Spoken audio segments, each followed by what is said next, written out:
Padre, te doy gracias por esta oportunidad de ser parte de una iglesia que te ama, que estudia la Biblia, y sumarnos a las miles de iglesias en este país que te aman, te buscan, y a las cientos de iglesias en esta ciudad que también te aman, te buscan. Y Padre, poder ser parte de algo que está vivo. No solamente está vivo Horizonte, está viva la iglesia, porque tú prometes que tú edificarás tu iglesia y ni las puertas del infierno prevalecen en contra de ella. Realmente lo único físico y humano que es imparable es la iglesia, porque está respaldada por tu palabra. Padre, te pido que tú invadas los corazones de los que estamos aquí, que tú nos recuerdes de tu amor, que tú nos recuerdes que no hay nada que podemos hacer para estar bien contigo por nuestras propias fuerzas. Por eso tú nos regalas un acceso a ti, una relación correcta e íntima contigo, no por nuestro desempeño o nuestras obras, sino porque tú eres un Dios bueno que nos amas. En nombre de Jesús, amén.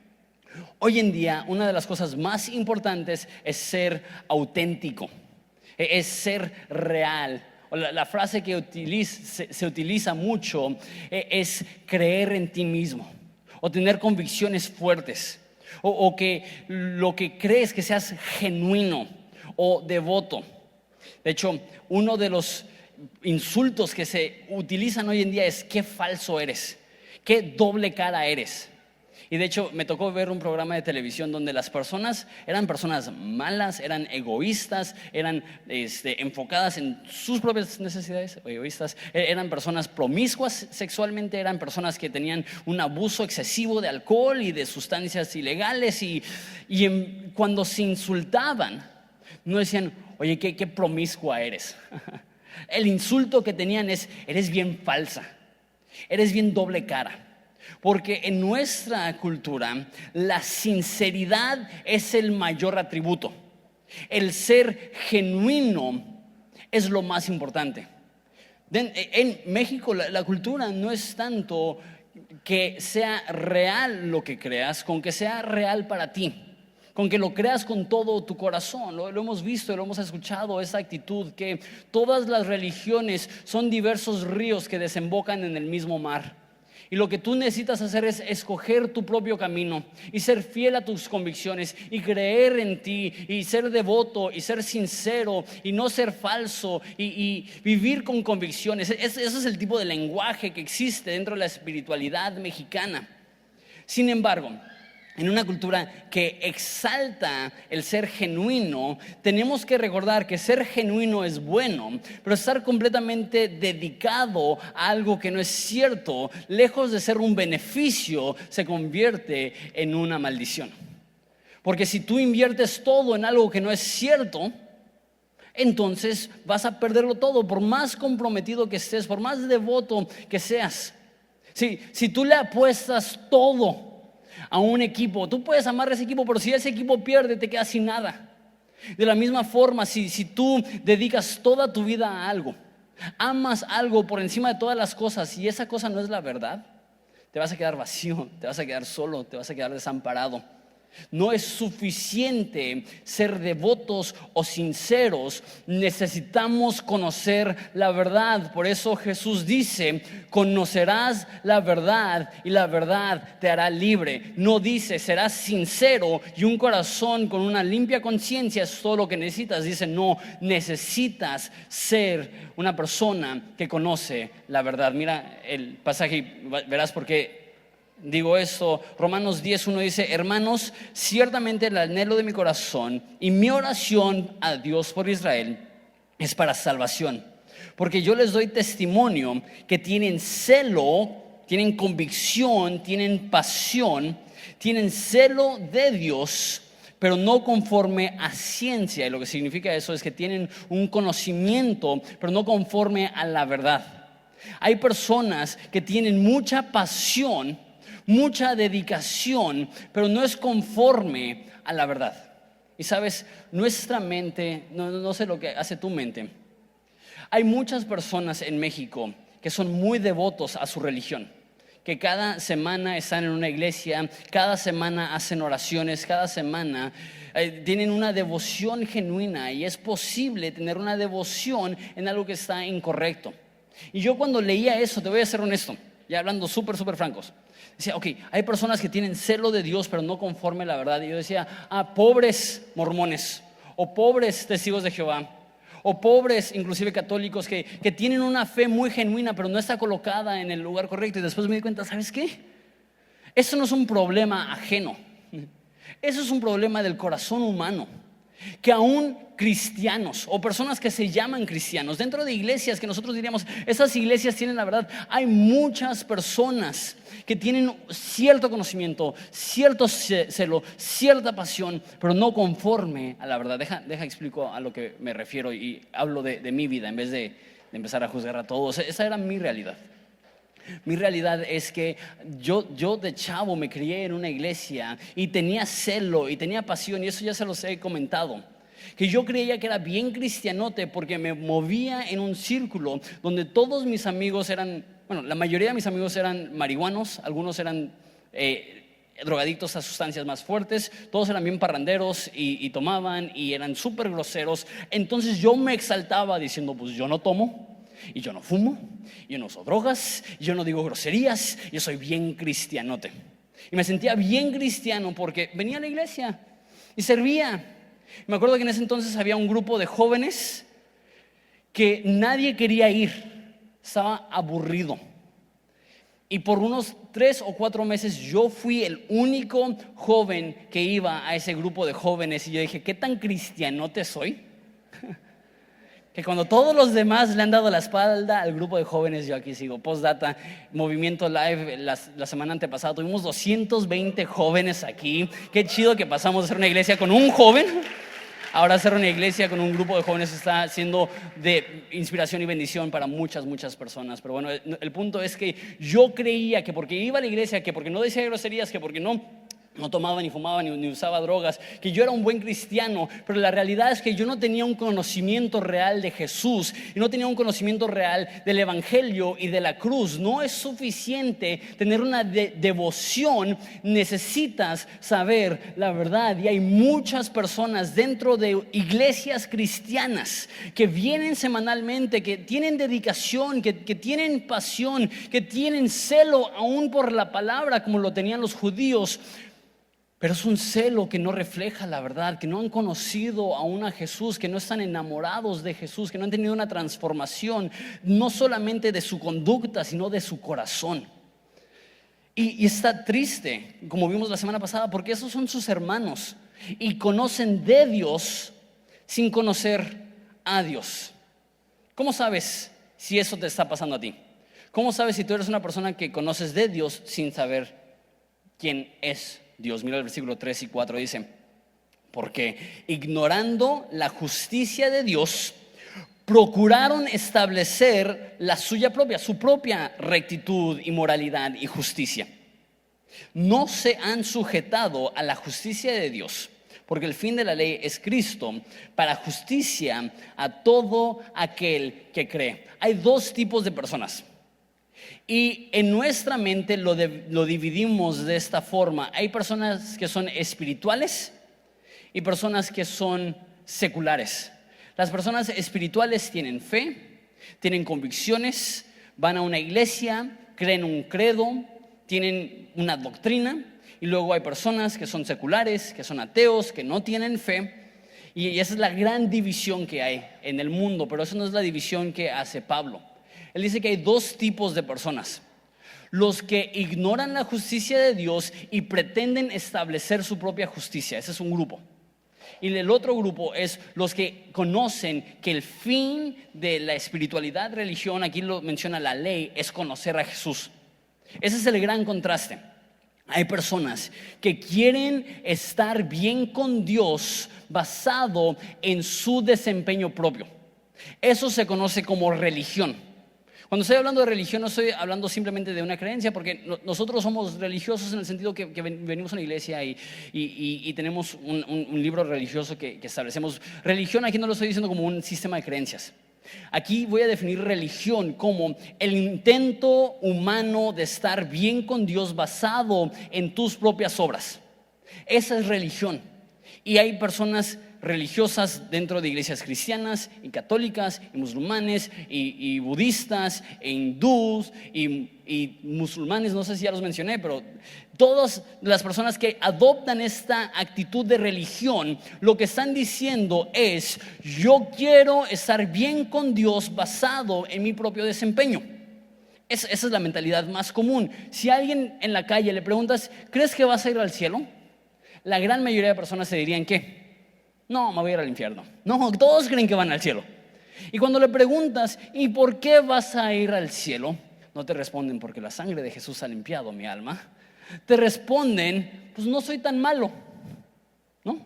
Soy una buena persona. ¿Y qué tipo de Dios enviaría a alguien tan lindo como yo a un lugar tan feo como el infierno? Esa es la mentalidad común. No soy tan malo, soy una buena persona.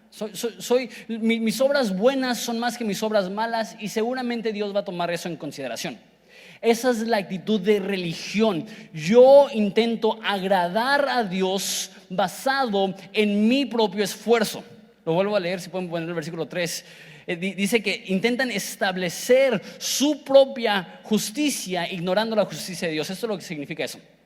Para poder estar con Dios necesitas ser perfecto. Esa es la justicia de Dios. La Biblia dice que sin santidad nadie verá a Dios. Es más, la Biblia dice que debemos ser perfectos como Dios es perfecto. No, pues buena suerte. ¿Cómo vamos a ser perfectos como Dios es perfecto? ¿Cómo vamos a ser buenos como Dios es bueno?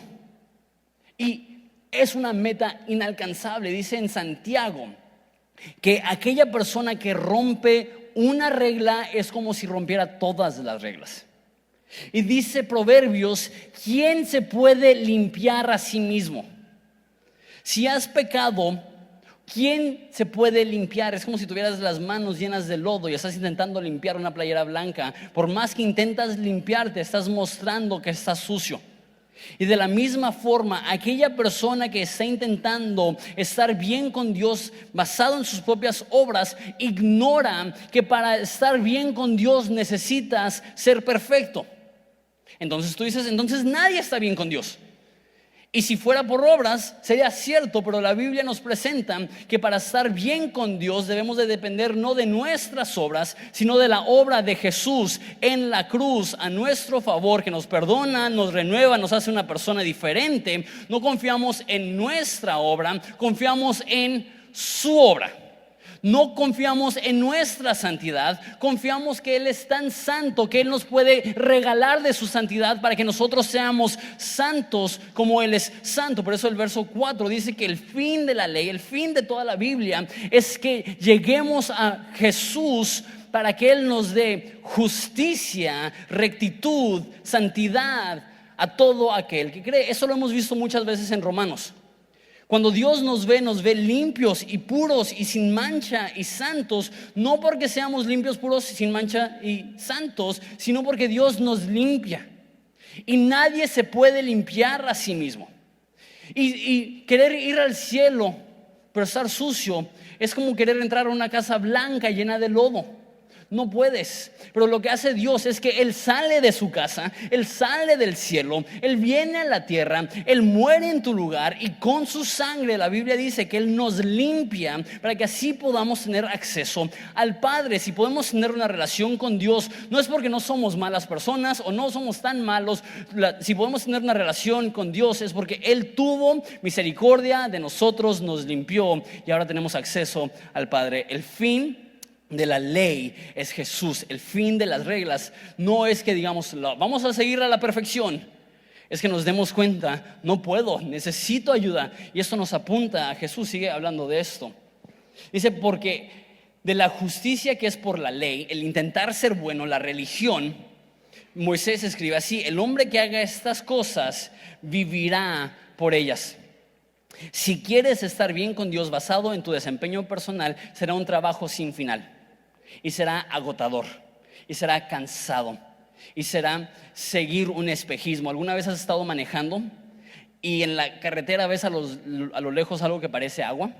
Y si nunca lo has hecho, obviamente ya como adultos ya lo vemos y ni lo consideramos, pero ¿te acuerdas la primera vez que como niño viste eso? ¿Qué pasa con esta agua? Cada vez está más lejos y más lejos y más lejos y parece agua, o sea, está reflejando lo que se ve y todo eso es un espejismo. Y lo que sucede con los espejismos, cuanto más intentas acercarte, más se está alejando. Y de la misma forma, aquella persona que quiere agradar a Dios con su propio esfuerzo y su propio desempeño, cuanto más intenta acercarse a Dios, más se aleja de Dios, porque nadie es lo suficientemente bueno. Y aquella persona que quiere vivir por esto, vivirá por esto. Estará exhausto y cansado, pero Jesús dice: venid a mí todos los cansados y trabajados, y yo les haré descansar, les daré descanso para sus almas. Porque esa es la realidad. La religión te agota y la salvación te da fuerza. La religión te exige y la salvación te da vida. La religión dice: haz esto y vivirás. La salvación dice: no hay nada que puedes hacer, pero Dios, que es infinito en gracia, en misericordia, nos hizo renacer por su Espíritu Santo. La religión se puede reducir a esto: tú necesitas agradar a Dios con tu esfuerzo.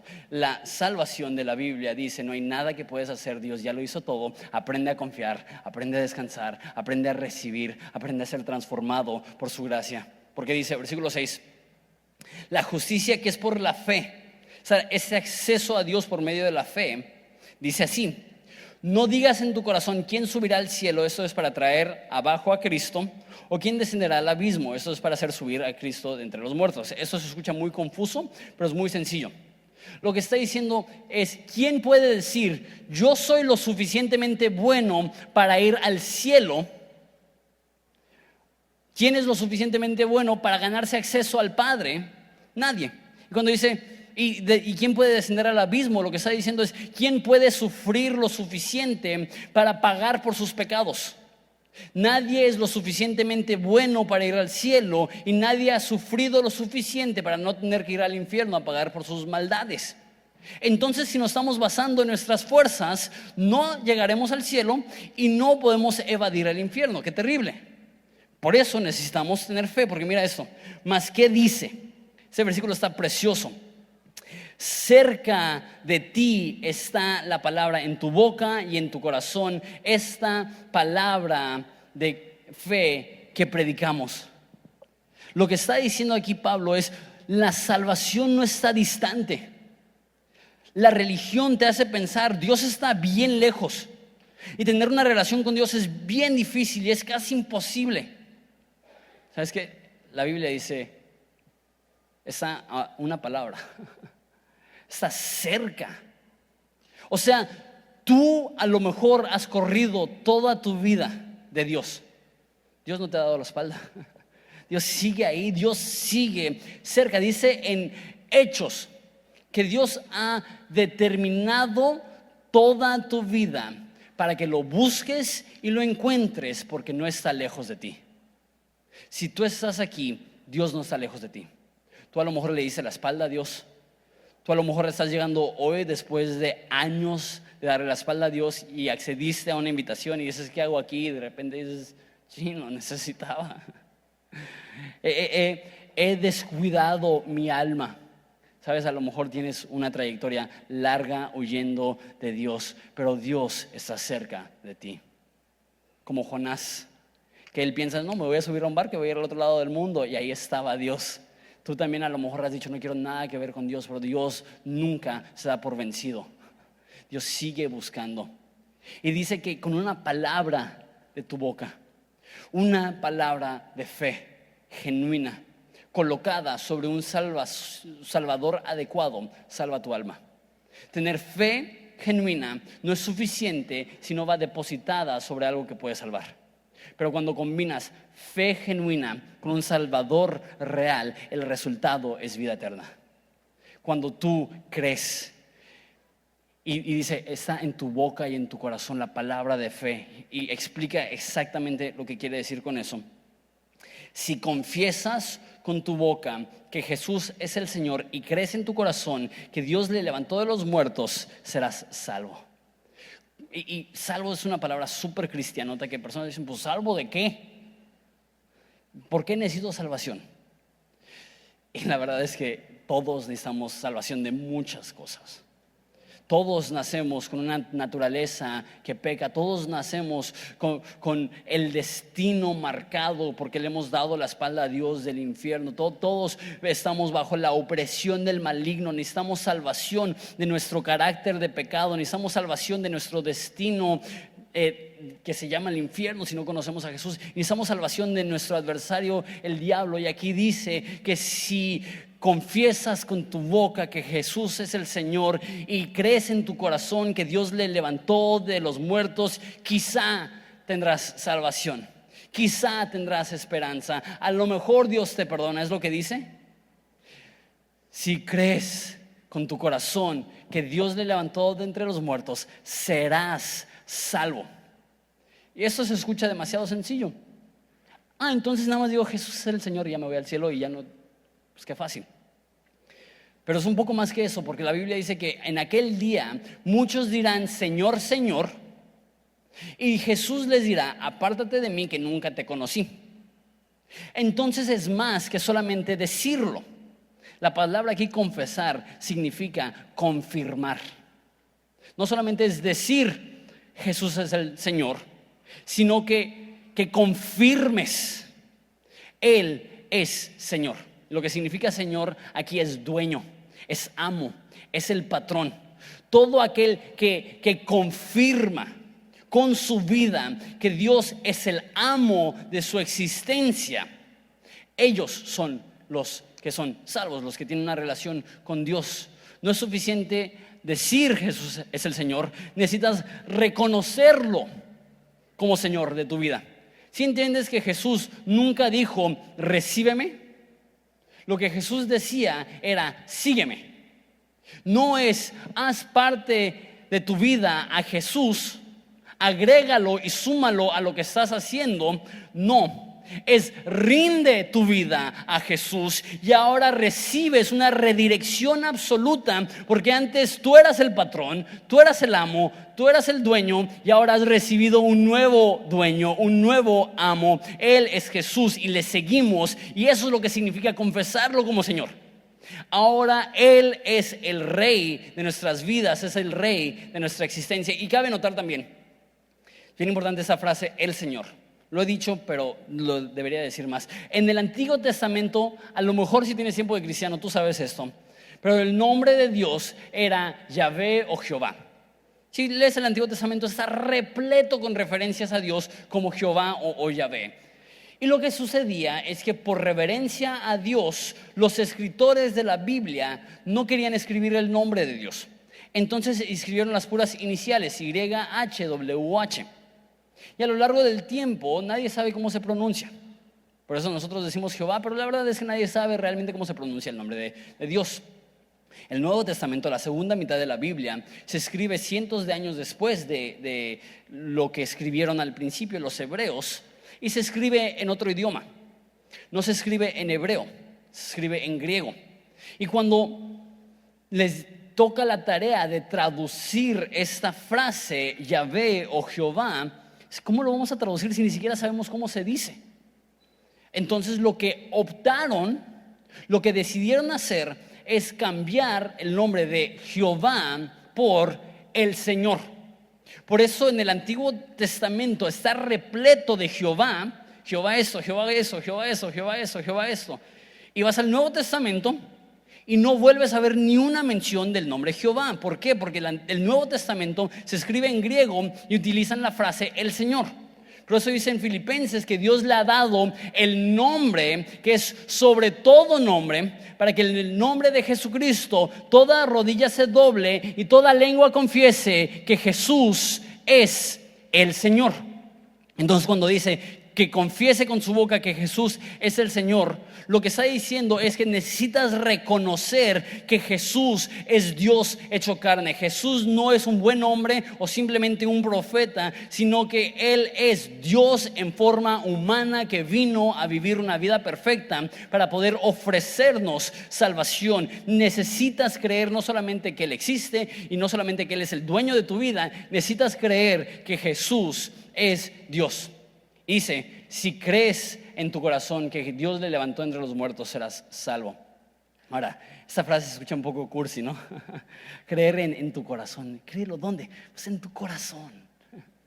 Porque para la cultura mexicana, el corazón es donde tienes tus sentimientos. Cuando dices amo algo con todo mi corazón, ¿qué es lo que estás diciendo? Ay, siento maripositas.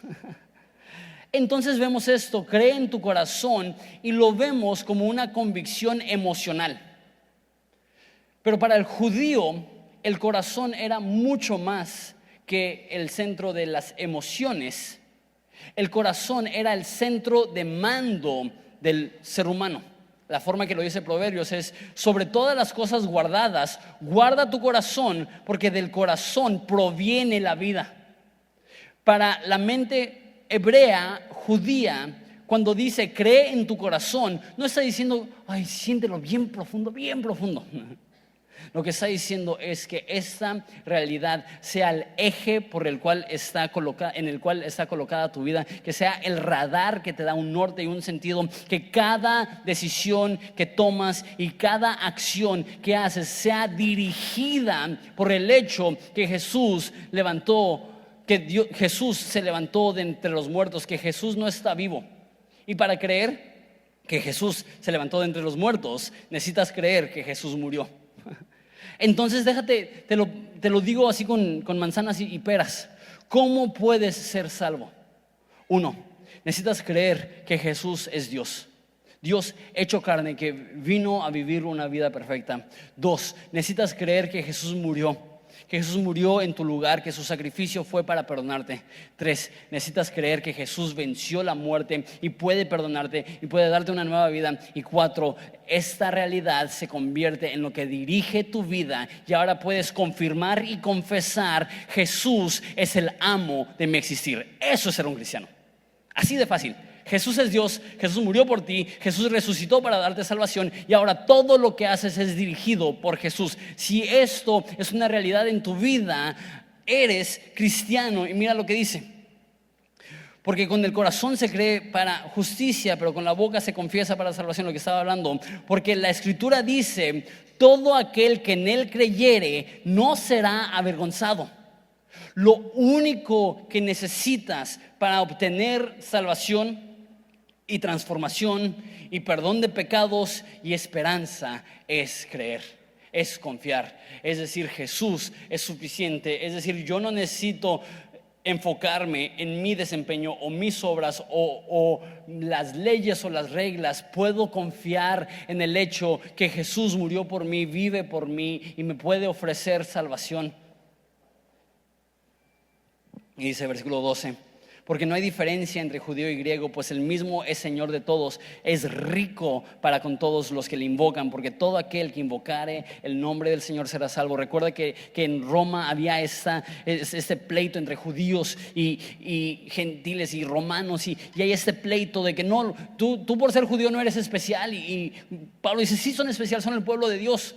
Pero estaban los judíos y decían: no, pues ustedes necesitan convertirse en judíos para ser salvos. Y lo que dicen: no hay para salvación, no hay diferencia.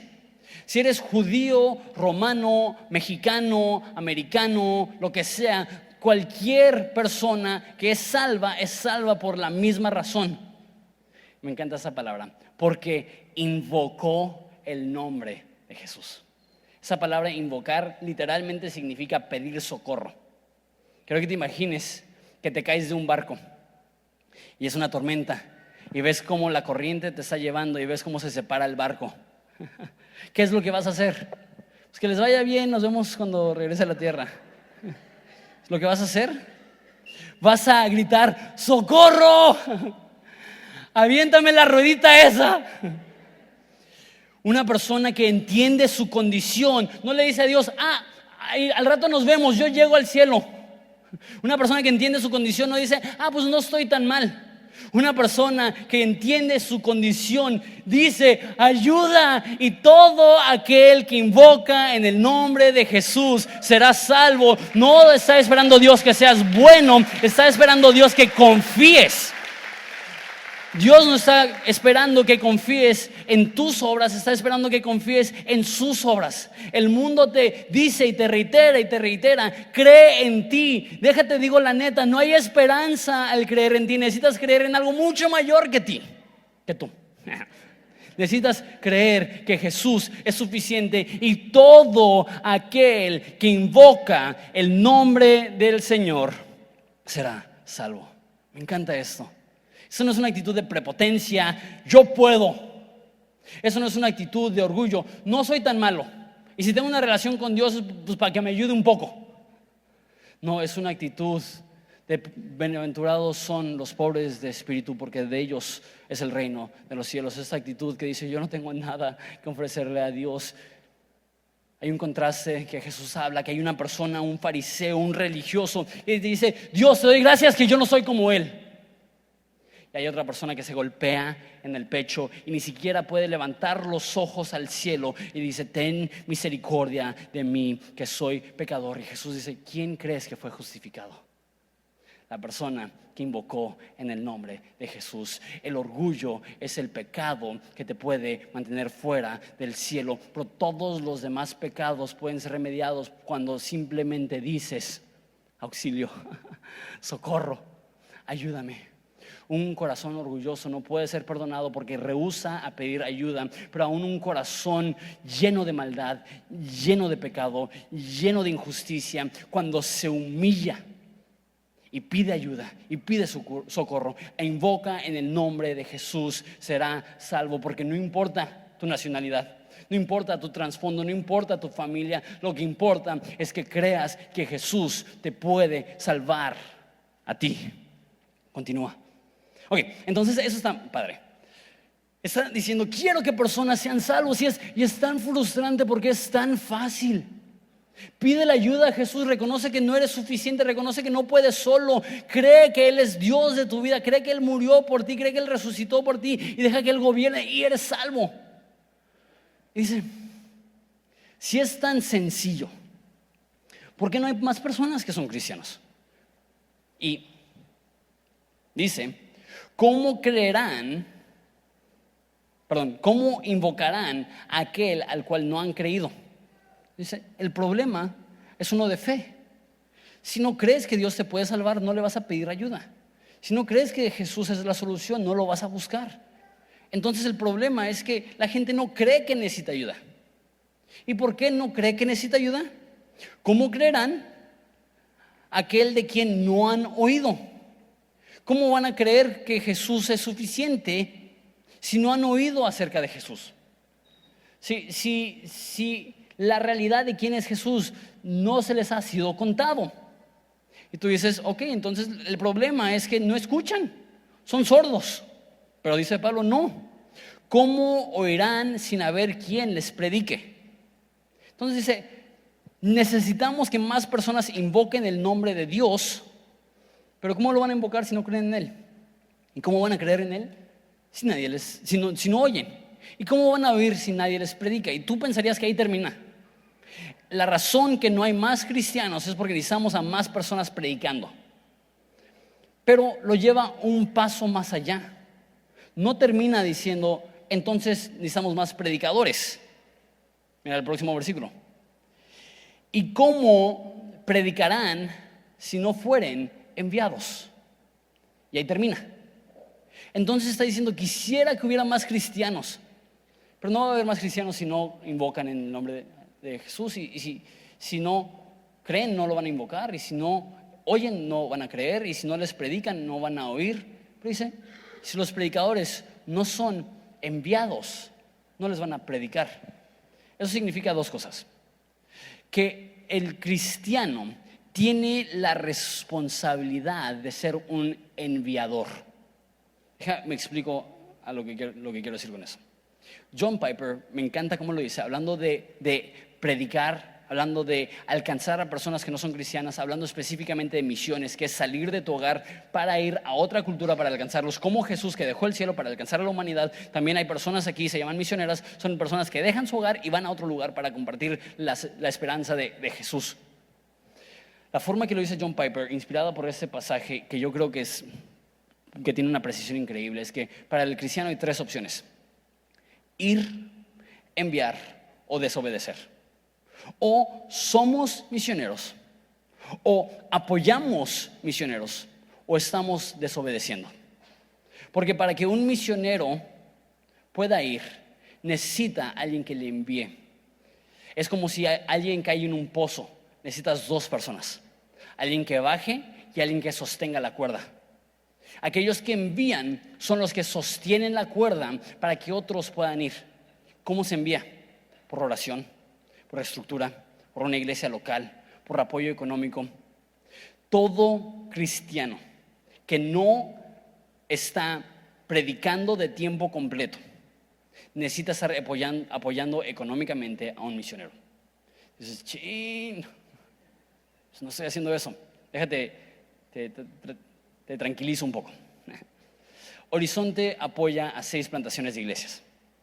Entonces, cada vez que tú das a Horizonte, tú estás apoyando mensualmente a personas que han salido de Ensenada, en su mayoría, a plantar iglesias en Acapulco, en Algodones, en Puerto Trampa, en la India, en Cuba. Y Dios mío, se me olvidó el otro, pero también hay otra persona, bendito, que Dios le bendiga. Pero bueno, cuando tú estás invirtiendo en una iglesia, estás siendo parte de bendecir a otras iglesias. Pero ¿sabes qué? Está muy padre eso. Y quiero que tengan esa confianza. Cuando tú das a Horizonte, estás dando también a misioneros. Pero hay algo muy dulce de que tú personalmente le des algo a alguien que está saliendo. Por eso cada vez que invitamos a alguien, la semana pasada tuvimos a alguien que está en Nicaragua, hace 3 semanas tuvimos a alguien que salió a Mazatlán. El decir, ¿sabes qué? Me voy a comprometer con 100 pesos al mes. Me voy a comprometer con 50 pesos al mes. Te voy a depositar en una cuenta, lo voy a poner en PayPal o lo que sea. Y tú dices, pues 100 pesos o 50 pesos, ¿eso de qué sirve? Misioneros no están buscando dinero, están buscando enviadores. Personas que ellos saben, que creen en el proyecto que están haciendo, le están apoyando y están orando por ellos. Si tú no estás personalmente apoyando a un misionero, te estás perdiendo de un gran gozo. Y si tú no estás ofrendando a una iglesia y no estás dando a un misionero, estás en desobediencia. Así de fácil. Porque la razón que las personas no están predicando es porque no hay quien les envíe. Eso es 1. Hablando de la iglesia, de los misioneros, pero 2, creo que eso también aplica a la iglesia local. La Biblia dice que la iglesia es lo que está construyendo Jesús y ni las puertas del infierno prevalecen contra ella. Eso significa que la iglesia está a la ofensiva, atacando a Satanás y al infierno. Y la iglesia existe para rescatar a personas que están lejos de Jesús. Y cada vez que tú ofrendas y eres fiel a una iglesia e inviertes en una iglesia, lo que tú estás haciendo es que tú estás permitiendo y ayudando a que más personas puedan conocer a Jesús. Porque esa es la realidad. Muchos cristianos no dan. Y muchos de los cristianos que sí dan, lo dan por culpabilidad. Necesito dar. Que esa no sea nuestra actitud. Que demos, pero no demos por necesidad. La Biblia dice que no debemos de dar por necesidad, sino con alegría, porque Dios ama al dador alegre. Debemos de reconocer que es un honor que no tiene precio el poder participar en el alcanzar a la ciudad que vivimos a través de una iglesia local. Y sabes, uno de los compromisos morales que yo tengo con ustedes, enseñamos la Biblia verso a verso. En su gran mayoría, hay veces en los cuales hacemos series donde agarramos un pasaje y otro pasaje, pero en su gran mayoría vemos libros completos de la Biblia. Y he visto que en muchas iglesias hay un abuso en el tema de dinero, y todas las semanas están hablando de dinero, y todas las semanas y los diezmos y las ofrendas, y da. Y entiendo que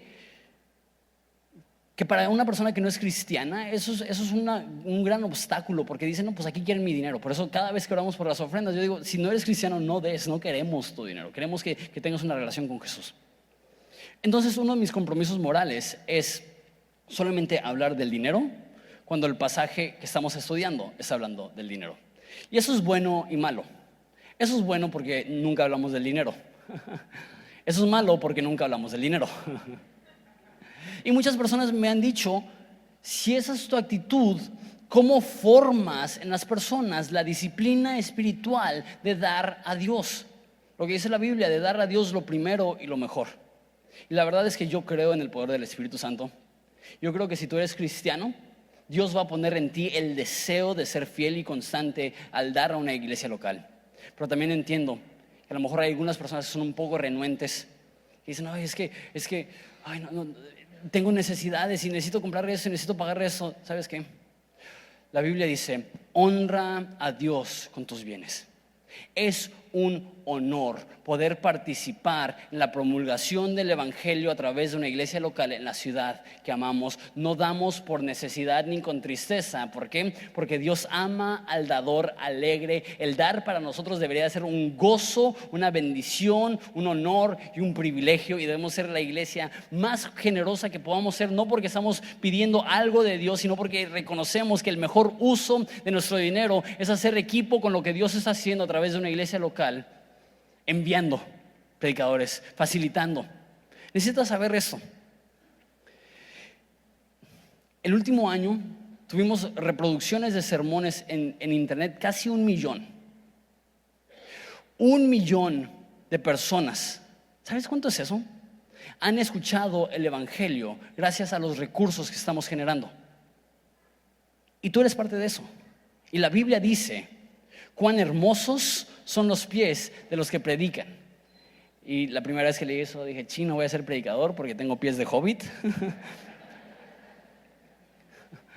Y pues mis pies no están bonitos, entonces ya estoy descalificado. Lo que pensaba que significaba eso de cuán hermosos son los pies es que el caminar de alguien que predica es bonito. Es bonito el poder dedicar tu vida a predicar. Pero después me di cuenta que los pies está haciendo referencia no al predicador, sino al que permite que haya predicadores, porque están enviando. Lo que está diciendo es, ¿para qué sirven los pies? Los pies te ayudan a avanzar y los pies te ayudan a estar firmes. Cuando tú estás invirtiendo tu vida en una iglesia local, tú estás haciendo pies que permiten que la iglesia vaya a los lugares más difíciles de alcanzar, y tú estás permitiendo que la iglesia esté firme para ser una luz en las tinieblas, una ciudad sobre un monte cuya luz no se apaga. Cuando tú estás enviando, apoyando, siendo parte de, Dios te ve y dice, eres hermoso. Qué chido, nada más. Por eso damos con alegría. Qué honor y bendición poder participar en algo cuyo Jesús ha establecido y que ni las puertas del infierno prevalecen en contra de ella. Continuamos. Dice, el problema es que personas no están enviando, por eso no hay más personas que son salvas. Pero, verso 16, mas no todos obedecieron el evangelio, pues Isaías dice, Señor, ¿quién ha creído nuestro anuncio? Así que la fe es por el oír y el oír por la palabra de Dios. Lo que está diciendo es, vamos a hablar específicamente de lo que se predica. Es importante que se hable de la Biblia. Esa es una convicción tan profunda que tenemos. Porque a lo mejor tú dices, pues me falta la fe. ¿Cómo puedes producir fe? La fe viene por el oír. Y el oír específicamente la palabra de Dios. ¿Sabes que al tú estar aquí estás alimentando tu fe? ¿Estás alimentando tu alma? Por eso aún hay veces que sales y ya ni te acuerdas de lo que hablamos, pero sales nutrido. ¿Por qué? Porque tu alma y tu espíritu y tu fe está siendo alimentado. Sé una persona que ama la Biblia, que escuchas la Biblia, que escuchas mensajes. La fe viene por el oír y el oír la palabra de Dios. Pero digo, ¿no han oído? Antes bien, por toda la tierra ha salido la voz de ellos y hasta los fines de la tierra sus palabras. Lo que está diciendo es, hay personas que aunque oigan no van a tener fe. Hay personas que aunque oigan no van a tener fe. Hay personas que aunque se les predique no van a creer. Hay personas que aunque tú vayas simplemente van a rechazar. Pero, dice de nosotros, también digo, ¿no ha conocido eso Israel? Primeramente Moisés dice, yo os provocaré a celos con un pueblo que no es pueblo, con un pueblo insensato les provocaré a ira. Eso lo vamos a ver más la semana que viene. Pero la pregunta es, entonces, si la salvación es igual para los judíos y para los gentiles, la pregunta sigue surgiendo, ¿entonces hay algún beneficio de ser judío? Y lo que dice aquí es que los judíos siguen siendo el amor de Dios. Dios sigue amando a los judíos, pero ahora a través de un pueblo que no es pueblo, o sea, nosotros, está provocando a celos a Israel. La meta es esta: que nosotros podamos ayudar a que Israel conozca a Jesús. Versículo 20-21. E Isaías dice resueltamente: fui hallado de los que no me buscaban, me manifesté a los que no preguntaban por mí. Pero acerca de Israel dice: todo el día extendí mis manos a un pueblo rebelde y contradictor. Esto es lo difícil para Pablo.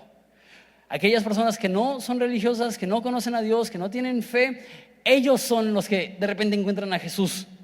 Y aquellas personas que conocen la Biblia y aquellas personas que son judíos, ellos son un pueblo rebelde y contradictor. Eso está hablando específicamente acerca de los judíos, pero eso lo aplico a ti. Hay personas que es súper triste que pasen su vida en una iglesia y que no conozcan a Jesús. Súper triste. Es súper triste que personas confíen en una religión en vez de confiar en una revelación de Jesús que transforma su alma. Spurgeon dijo esto y es interesante. Dice que si te pierdes el cielo por 1 centímetro o 1 kilómetro, a fin de cuentas te perdiste del cielo. Y qué triste que haya personas que se pierden del cielo por 1 centímetro. La palabra no está lejos de ti.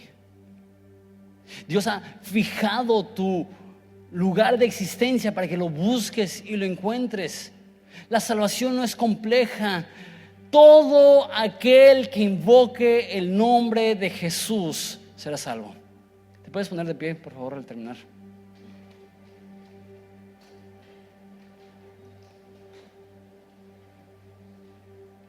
Toda aquella persona que quiere estar bien con Dios basado en su propio esfuerzo no conoce el Evangelio. Si tú estás aquí y tú dices: yo estoy bien con Dios porque yo le echo ganas, porque yo voy a la iglesia, porque yo doy dinero, porque yo leo la Biblia,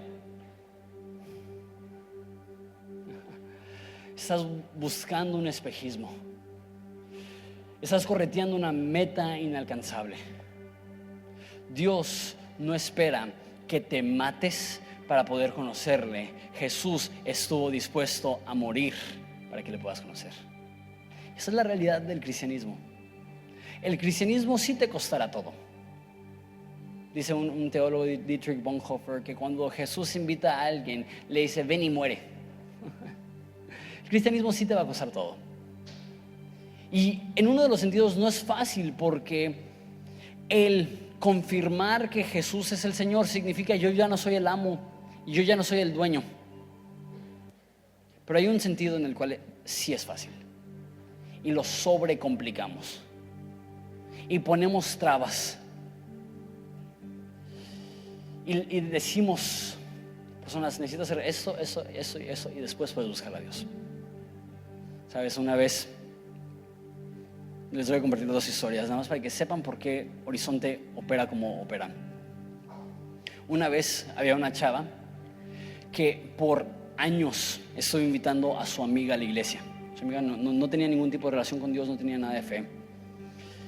Y llegan y se sientan atrás. Y la amiga no entiende nada de lo que está pasando. Tiene 1000 preguntas. Y le está diciendo: ¿y qué está pasando aquí? ¿Y qué está pasando aquí? Y alguien que tiene, bueno, ya no viene a Horizonte, pero alguien que tenía años en Horizonte, se volteó y les dijo: si quieren platicar, mejor váyanse afuera. Me dijo eso a la semana su amiga y me dijo: ella no va a regresar a la iglesia. Que años de inversión.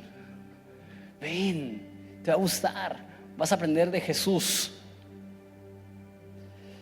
Fue encontrado con alguien con una actitud desagradable, que cuando ella simplemente tenía preguntas de Dios, dice: vas a hablar, mejor vete afuera. Y no estoy diciendo: pues todos hablen. Sí, pues qué chido que podamos tener un ambiente de aprendizaje. Otra cosa que pasó es una chava, no era cristiana, llegó con shorts cortitos y una señora mayor le dijo: si vas a venir vestida así, mejor ni vengas. Jesús está cerca y la religión lo aleja. Jesús no dice, arregla tu apariencia y después ven a mí. Jesús dice, y todo aquel que invoque el nombre de Jesús será salvo. Si confiesas con tu boca que Jesús es el Señor y crees en tu corazón que Jesús le levantó de entre los muertos, serás salvo y Dios se encarga de tu transformación. A lo mejor tú estás aquí y tienes tiempo viniendo a la iglesia, o a lo mejor ni vienes a la iglesia, nada más viniste hoy, bienvenido, pero tú sientes que tienes una relación con Dios y hoy te estás dando cuenta que tienes una relación contigo mismo porque quieres ser bueno, pero no has aprendido a descansar, no has aprendido a pedir ayuda divina diciendo no puedo solo. Si estoy hablando de ti, si tú eres una persona que has intentado estar bien con Dios basado en tu propio esfuerzo personal, y hoy te das cuenta que no se trata de lo que tú puedes hacer por Dios, sino de lo que Dios hizo por ti, te voy a pedir que simplemente levantes tu mano. Si tú estás aquí y dices, yo necesito a Jesús, yo necesito este perdón, veo tu mano ahí atrás. Si tú dices, veo esas manos, si tú dices, Jesús, sálvame. Y así como aquella persona que está en el mar y se lo está llevando y levanta la mano y dice auxilio, eso es lo que tú estás haciendo. Diciendo, yo no puedo solo. Veo todas las manos, pueden bajarlas. Padre, te pido por aquellas personas que han levantado sus manos. Padre, te pido por aquellas personas que tienen la misma trayectoria que yo tuve. Una de religiosidad, mas no de conocimiento. Una de devoción, mas no de verdad. Tú no estás lejos. Tú estás a una palabra de auxilio sincera, a una palabra de fe genuina. Porque fe genuina depositada en un Salvador real cambia nuestra alma. Estamos creyendo que Horizonte será un lugar de bendición para muchos más. Que hay cientos de personas que están lejos de ti en esta tarde, que en las próximas semanas y meses tendrán un encuentro contigo porque nosotros en amor les invitamos. Estamos creyendo que vamos a ser una iglesia que vamos a seguir viendo grandes cosas porque estamos creyendo en un Dios grande para hacer lo imposible. No somos una iglesia que nos conformaremos con lo que hiciste en el pasado. Seremos una iglesia que te seguirá pidiendo, trae a más personas que te puedan conocer, que puedan tener un encuentro contigo. Padre, te pido por todas las iglesias de Ensenada. Te pido que no sea que personas brincan de una iglesia a otra iglesia, a otra iglesia, a otra iglesia, sino que busquemos al perdido, busquemos al desamparado, busquemos al que no tiene esperanza. Y que seamos una iglesia que produce un ejército de predicadores. Que seamos los pies, la estructura, la base para que cientos de personas puedan compartir. Sigue siendo algo maravilloso en medio de nosotros. No te detengas, Señor. Mantén nuestro corazón humilde y usable. Te ruego que elimines cualquier orgullo que pueda haber en nuestros corazones y que simplemente digamos queremos más salvación, más perdón, más historias de redención. Clamamos auxilio, socorro. No puedo solo. Ven y sálvame. Vamos a adorar a Jesús.